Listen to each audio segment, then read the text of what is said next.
0. Fever Part.2 Diary. A. Intro. The chromer in my hand flashed, but I was still in the hideout. Members who were looking at me were the same too.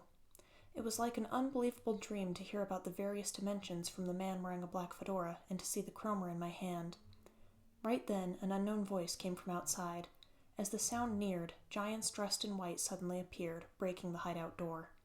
They were wearing masks that covered their entire face and did not feel like people. They were looking at the chromer. 1. Hongjung. It didn't matter where this place was or whether this place was really located in a different dimension. What matters now is that those dangerous white-clad giants are out for the chromer in our hands and that we cannot go back home if we lose the chromer. I had to protect the chromer and the members at the same time, but that was more like a gamble. Right that moment, a broken piece of glass under my foot caught my eye. I received the chromer from Yunho and started to provoke the giants. "I'll give you the chromer," I shouted, and threw what I had in my hand through the window. The members who were watching from behind were shocked. As the sparkling piece flew away in an arc, the white-clad giants ran towards it in haste. At the same time, I yelled, "Run away!" 2. San. The place around the hideout was very similar to where we used to stay. If I hadn't faced the strange creatures, I wouldn't have believed all the sayings about the different dimensions in the chromer. Fortunately, we escaped the hideout safely, and thanks to being familiar with the surroundings, we were able to find our way halfway down in the dark. Visible spaces were similar to the reality we knew, but were also slightly different. Under the cliff where Wuyang saved our Bobo in the past, there used to be a valley and a gigantic rock on top, but here, no sounds of water flowing could be heard, nor could the gigantic rock be seen. Same, yet strangely different. By the time I was immersed in such thoughts, I could hear the members laughing. The members, who had been taking a break for a while, were playing with each other, relieved that the chromer was safe. What Hongjung had thrown out the window was a piece of glass similar to the chromer, not the real chromer. 3. Wuyang. The child who saved me was a girl who matched well with the moonlight. The girl willingly invited us to her house. Tired of being chased and running away, we fell asleep immediately and, in the meantime, the girl healed my injured ankle.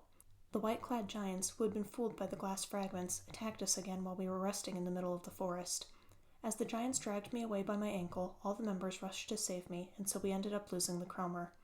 After they took the chromer away and turned their eyes away, stones rolled over from the cave in the forest. When we ran towards it, a girl in the cave gestured between the rocks. The girl had a brother. The boy said she could not speak because the white-clad giants took the girl's voice away. They introduced themselves as the Grimes siblings. 4. Songhua. One day they suddenly disappeared. The Grimes siblings looked at us with sad eyes. According to the Grimes siblings, the central government here established a stable future policy for the entire human race by running AI simulations. They put the blame on human emotions for causing crimes and terrorism that threaten humanity, and so the key to their policy was to control the variables called human emotions. A bill to lower human emotions below the thresholds by using advanced technology and a bill to ban the arts, which greatly affects human emotions, had been passed. Consequently, the central government had achieved high growth under a strong control policy, and people enjoyed material affluence. However, laughter disappeared from their faces, and only efficiency and logic became the priority in this society. As those days continued, men wearing black fedoras began to appear one day. They sang and performed here and there, and that was said to have the power to attract people. Being stimulated by these men, people who escaped the control began to appear. People from various fields formed a resistance against the central government and called themselves the Black Pirates. The central government put the men in black fedoras on the wanted list, but they repeatedly failed to arrest them due to them being able to teleport using the chromer. However, at last, by putting in the new android guardians, probably the white-clad giants who came to catch us, the government succeeded in capturing the men in black fedoras. The Black Pirates and the Resistance, all that doesn't matter. What is important is that we need the chromer to return home, and that we lost our chromer to the android guardians. 5. Yosong. To my beloved father. Father, I'm walking towards the strict land where I may not be able to come back. Now that I'm walking on a bumpy road after always having walked on a beautiful and straight road, my feet keep on throbbing. My feet are sore, but I still feel good. That is because I'm with my friends and I'm walking towards a place that I've decided on my own. Everyone says this is a new world, but somehow I'm familiar with the scenery here. The city I faced after coming down from the woods, I could only see people who were running without taking a single look at the sky, as if they were being chased, people who took the escalators like products being placed on machines, people who removed unnecessary smiles and only talked about their needs, and people who were only looking at small machines, having forgotten how to see each other face to face. I thought that maybe this place is not a new world, but that I'm just taking a microscopic look at the world I was living in. Father, I know you were shocked to see me singing and dancing with these friends, but I really wanted to escape the world I've lived in, the world I've been trapped in. I love my parents so much, but I have never been happy in your world. When we were kicked out of the garage that we had been using as our hideout and had to be separated, what was more painful to me was that my father was the one who drove us out. I became the person who took happiness away from the friends who have willingly invited me to their world. I regretted that if they hadn't met me from the beginning, this situation wouldn't have happened. I resented you, Father. Father, thus I will not return to the world you have created. It's not that I don't love you, but that I don't want to blame you anymore. Your son, Yosong. 6. Mingy. To find the Chromer, we must go to the Android Guardian's bunker, but the only person who knows the bunker is Left Eye, the manager of the Strickland dump. So, we had no choice but to come to this place. As if they were continuously burning trash, the yellow smoke, which is said to cause hallucinations, was constantly soaring. Perhaps because of that, the man named Left Eye was mumbling to himself in the air.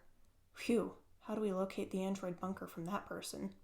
Thanks to nosy Wooyoung, we decided to find out the location of the android bunker as well as regain the voice of the Grimes girl. That dude is always so unnecessarily nosy like that. By what we have heard from Hongjung and the Grimes siblings, that Left Eye man seems to have his own story too. Whatever, there's no one without a story. Anyway, we split into teams. Members who will go into a pile of trash that looks like a cave to find the voice, and the members who will convince Left Eye to find out the location of the android bunker. I was in the latter. 7. Jongho. Boing, boing. I heard a basketball bounce. I thought I misheard. To find the girl's abandoned voice, I slowly entered the cave with a thin string tied around my body and a gas mask on my face. I don't even know how someone can abandon a voice and find it back, but they say it's possible because of the new energy extraction thing. I have never seen the shape of a voice before. When I asked the Grimes boy if it has a shape or color, he said that it looks like a bead with a blue condensed energy inside. The bead the boy had told us was shining deep inside the yellow smoke. Then I heard the basketball bounce again. When I stopped walking, a basketball rolled in front of my feet. Victory is mine, JH. It was my ball. When I looked up, I was standing in a stadium. What are you doing? Pass it! My teammate shouted at me. Is it deja vu? I blinked out. The whistle rang in the stadium. I think I had a strange dream for a bit. I was looking for something, but I couldn't remember what it was. The game started again. I ran into the court. 8. Yoonho.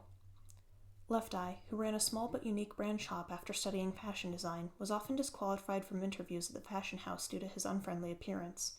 However, he had great skills and was a warm person with a passion. Until he lost his daughter.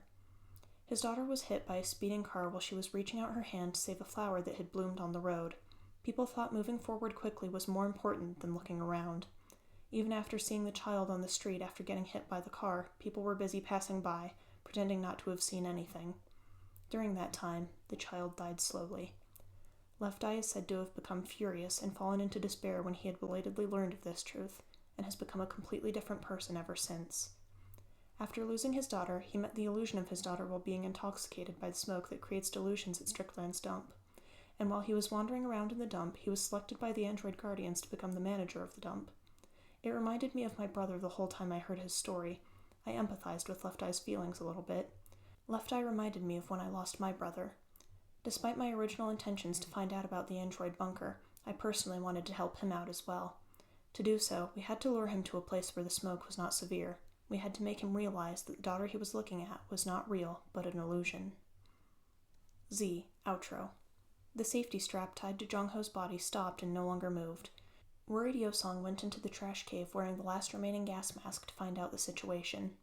The game that caused Jongho's ankle injury was going on in front of his eyes. Jongho dismissed all the things that had happened as mere illusion and deja vu and ran more fiercely to erase the disgrace of that past. Left Eye started to attack the members. Running away from Left Eye, who was chasing them, they secretly lured him into a smoke-free space. When his daughter's illusion disappeared, he became even more furious.